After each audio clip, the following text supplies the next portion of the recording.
Hello friends, அனைவருக்கும் வணக்கம். இன்றைக்கி வந்து பாப்பா ஸ்கூலுக்கு அனுப்பி விட்டதுக்கப்புறம் கையோடு வந்து சாப்பாட்டு வேலையும் முடிச்சாச்சு. இன்றைக்கி என்னென்னு பார்த்தீங்கன்னா, ரைஸு, சாம்பார், ரசம், அப்புறம் வந்து காலிஃப்ளவர் சில்லி, அப்புறம் வந்து மாம்பழம் இருந்துச்சு. அதை வச்சு சாப்பிட்டுக்கலாம் அப்படின்னு ரெடி பண்ணியாச்சு கையோட. எல்லா வேலையும் முடித்ததுக்கப்புறம் என்னோடய கிச்சனை பார்த்தா இந்த நிலமையில தான் இருக்குது. அதை எப்படி க்ளீன் பண்ண போகிறோன்னு நினச்சாலே தலையெல்லாம் கிறுகிறுன்னு வந்துருச்சு. சரி, ஓகே, கையோட எப்படியாவது க்ளீன் பண்ணிடலாம் அப்படின்னு அப்படியே வந்து கிழங்கு வாங்கியிருந்தோம். அதையுமே வந்து வேக வச்சாச்சு.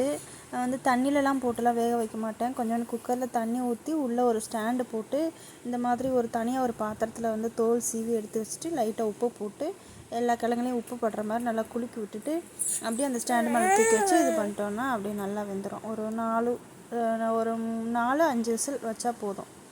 அதை வேக வச்சுட்டு அப்படியே வந்து இருக்கிற கிச்சன் எல்லாமே வந்து க்ளீன் பண்ண ஆரம்பிச்சிட்டேன். இங்கே வந்து எல்லா காய்கறியுமே இங்கே வந்துடும். காய்கறி, முட்டை, அப்புறம் வந்து அப்பளம், எல்லாமே இங்கே வந்து கிடைக்கும். வீட்டுக்கே வந்து கொடுத்துருவாங்க. கீரை அந்த மாதிரி. அதனால் வந்து முருங்கைக்காய், கிழங்கு, தக்காளி இதெல்லாமே வந்து வாங்கியிருந்தோம். அது எல்லாத்தையும் எல்லாம் எடுத்து வச்சுட்டு பாப்பாவுக்கு கொடுத்தது போக மீதி கொஞ்சம் லெமன் ரைஸ் இருந்துச்சு. அதையும் பாக்ஸில் எடுத்து போட்டு ஓரமாக வச்சாச்சு. அப்புறம் இருக்கிறது எல்லாத்தையும் குப்பை எல்லாத்தையும் அள்ளி குப்பை பாக்ஸில் போட்டாச்சு. அப்படியே கவுண்டர் டாப் எல்லாமே வந்து சோப் போட்டு நல்லா கழுவிட்டு இருக்கிற பாத்திரத்தை எல்லாத்தையும் கழுவணும். இன்றைக்கி வந்து பிரதோஷம் இல்லையா, ஸோ அதனால் வந்து இன்றைக்கி சாயந்தரமாக வந்து வீட்டுக்கு பக்கத்தில் இருக்க விநாயகர் கோவிலுக்கு போகிறோம். அதனால் வந்து வீடு எல்லாமே க்ளீன் பண்ணணும். நேற்று துவைச்ச துணி கிடக்கு, அதை மடிக்கணும். இன்றைக்கி கொஞ்சம் துவைக்கிறதுக்கு துணி இருக்குது, அதை துவைக்கணும். முதல்ல இந்த கிச்சன் வேலையை முடிக்கிறோன்னா அதை ஃபுல்லாக முடித்தாதான் மற்ற வேலையை வந்து எடுத்து பார்க்குறதுக்கு கொஞ்சம் இதாக இருக்கும்.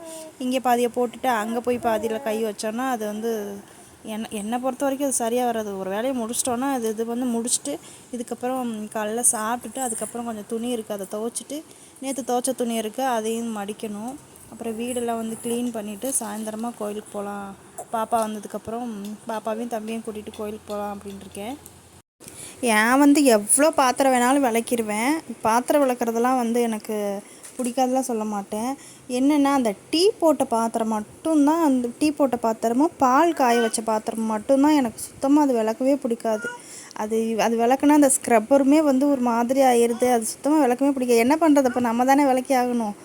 ஆனால் எனக்கு அது ஒன்று மட்டும்தான் எனக்கு இது. அவ்வளோதான். இருக்கிற பாத்திரம் எல்லாமே கழுகி போட்டாச்சு. அதை வந்து நான் கிழங்கு வேக வச்சுருந்தோம் இல்லையா, அதையே வந்து சாப்பிட்டுட்டு அதோட என்னோடய பிரேக்ஃபாஸ்ட் முடிஞ்சு. இப்போ நான் பேசும்போது பின்னாடி வந்து கிச்சன் வாய்ஸ் வரும். வேறு யாரும் இல்லை, என் பையன்தான். ஓகே ஃப்ரெண்ட்ஸ், நெக்ஸ்ட் வீடியோவில் பார்க்கலாம். பாய். புதுசாக பார்க்குறவங்க சேனலை சப்ஸ்கிரைப் பண்ணிக்கோங்க. ஓகே, பாய்.